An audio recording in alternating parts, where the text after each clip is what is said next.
Real estate और construction के कारोबार से इनडायरेक्टली जुड़ी हुई कंपनी से आज कर रहे हैं हम मुलाकात और कंपनी का नाम है एचपी एडिसिव्स लिमिटेड। हाल ही में कंपनी का आईपीओ आया था। 1987 में कंपनी की शुरुआत हुई थी। पीवीसी सॉल्वेंट सीमेंट बनाने वाली ये देश की दिग्गज कंपनी है और अभी अभी 27 दिसंबर 2021 को 4 महीने पहले इस कंपनी का आईपीओ आया था, लिस्टिंग हुई थी। आइए स्वागत करते हैं कंपनी के मैनेजिंग डायरेक्टर करण मोटवानी साहब हमारे साथ कार्यक्रम में शामिल हो चुके हैं और उनसे करते हैं मुलाकात और जानते हैं कि क्या कुछ होता दिख रहा है। करण जी, सबसे पहले तो ये बताएं कि क्या वाकई में रियल एस्टेट सेक्टर में डिमांड बहुत जबरदस्त है और उस डिमांड का असर क्या आपके बिजनेस पर भी देखने को मिल रहा है, और अगर हाँ तो कहां से आ रही है डिमांड, बताइए जरा। Good morning sir. पहले तो आपको और आपके सब दर्शकों को वित्तीय नए वर्ष की शुभकामनाएं। पिछला साल अच्छा रहा है और आगे आने वाले सालों में भी आई होप मार्केट्स और सब अच्छा ही करेंगे। कंस्ट्रक्शन सेक्टर में जरूर डिमांड है, बट जैसे मैंने पहले भी कहा है कि डिमांड ज्यादा व्हाट यू कॉल बी और सी टाउन से आ रही है। 8 कैटेगरी टाउन्स में अपने ही सेट ऑफ चैलेंजेस है, लेबर की दिक्कतें हैं और भी दिक्कतें हैं। सो डिमांड जरूर है बट उसकी सप्लाई अवेलेबिलिटी पूरी नहीं हो पा रही है। एज फार एज हमारा बिजनेस कंसर्न है, हम टिपिकली एक लैग बिजनेस में आते हैं जहाँ पे कंस्ट्रक्शन शुरू होने के 18 से 24 महीने के बाद हमारी जरूरत पड़ती है। तो हमारे बिजनेस में व्हाट यू कॉल ये इम्पैक्ट या कोई भी इम्पैक्ट हमें ग्रोथ का या what you call slow down का इम्पैक्ट जनरली स्लोली पता चलता है। डिमांड बड़ी स्ट्रांग है, लेकिन इस डिमांड के साथ साथ एक बड़ी समस्या आ रही है सारी रियल एस्टेट कंपनियों को भी, इनफैक्ट कई सारी मैन्युफैक्चरिंग कंपनियों को भी, कि रॉ मटेरियल के दाम बड़े तेजी से बढ़ रहे हैं। क्या आपके साथ भी ये समस्या है? यदि हाँ तो अंदाज दें कि कितने रॉ मटेरियल के दाम बढ़ गए हैं और ऐसे में मार्जिन मेंटेन करना आपके लिए संभव होगा या मार्जिन पर दबाव आ सकता है? देखिए सर, हम साइलेंट पीरियड में हम कोई ऐसा कमेंट तो मैं नहीं कर पाऊंगा, बट मैं आपको ओवरऑल एक सिनेरियो दे सकता हूँ कि जरूर रॉ मटेरियल प्राइसेस बढ़ी है, उससे भी ज्यादा इम्पैक्ट हमें एक्चुअली आया है सप्लाई चेन का।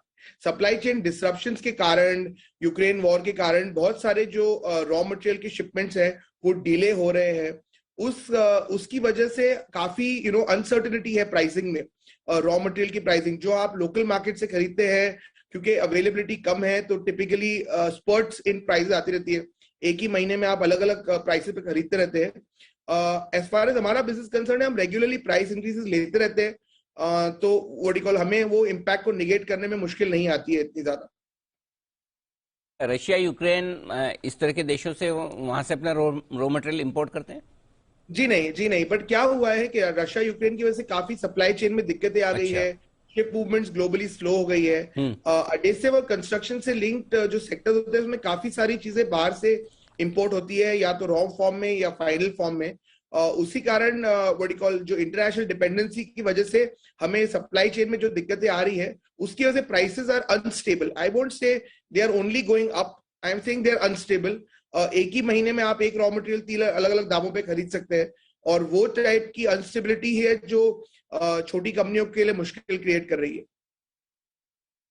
ठीक बात है। अच्छा करण जी, ये बताइए कि जो आईपीओ में आपने 113 करोड़ का फ्रेश इशू किया था, राइट, उस पैसे का इस्तेमाल कहां कहां कितना हो चुका है और आगे क्या इरादा है, जरा उसके बारे में एक बार अपडेट दें हमारे दर्शकों को। जी सर, उसका बहुत ही स्मॉल, बिकॉज हमें एक ही क्वार्टर मिला है और जब तक हमारे सारे प्लान्स हम एग्जीक्यूशन टेबल पे लाते तो हमने बहुत ही स्मॉल परसेंटेज ऑफ दैट, कुछ 2-3% ही हमने अब तक एग्जीक्यूट कर पाए हैं, बिकॉज हमारा मेजर जो रिक्वायरमेंट था वो वर्किंग कैपिटल का था। कैपेक्स वाज से 40%, वर्किंग कैपिटल वाज 60%। तो कैपेक्स में से बहुत ही कम परसेंटेज हमने अब तक खर्च किया है, बट आने वाले कुछ समय में हमारा एक्सपेंशन काफी तेजी से बढ़ रहा है, तो वो काफी उसका पोर्शन खत्म हो जाएगा।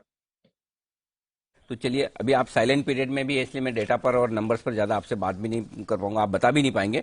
फिर जल्दी आपसे मुलाकात होगी। करण जी, बहुत बहुत धन्यवाद हमारे समय देने के लिए और सो मच आपको मुझे मेरे सुनने के लिए। Thank you sir, thank you. ये थे एचपी एडिसिव्स के मैनेजिंग डायरेक्टर करण मोटवानी बताते हुए अपनी कंपनी।